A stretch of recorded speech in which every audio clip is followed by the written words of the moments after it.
আসসালামু আলাইকুম। মোটরটাতে আসার পর একটা জিনিস দেখে চোখ আটকে গেছে, সেটা হচ্ছে তাদের এই সেলফটা। এখানে অনেক ধরনের ইঞ্জিন অয়েল আছে, যেমন এই পাশে আছে রেবনল 1040, এরপরে লিকুইমলি, এরপরে এটা আবার কুলেন্ট, এটা কিন্তু ইঞ্জিন অয়েল না। তারপরে এখানে আছে কিক্স। এরপর যদি নিচে আসি, এখানে আছে শেল অ্যাডভান্স 10W40, এরপরে মোটুল 7100, এখানে সবগুলোই মোটুলের 7100। এরপর আরেকটু নিচে আসলে এখানে ইয়ামালুপ, এইখানে ইয়ামালুপ সুপার স্পোর্ট, এরপরে ম্যাক্সিমা প্রো প্লাস। আরেকটু নিচে আসলে এখানে মোটুলের 300V, এই পাশে আছে বেনজল, এই পাশে পুরোটাই বেনজল।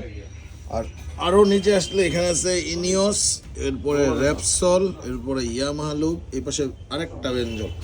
এরপর একদম যদি নিচে আসি, এখানে ক্যাস্ট্রলও আছে, শেল অ্যাডভান্স, আবার লিকুইমলি, আবার এই যে দেখেন মোটরের 300। মানে মোটামুটি আপনাদের যার যেটা চয়েস আছে সব কিছুই এখানে পাওয়া যাবে।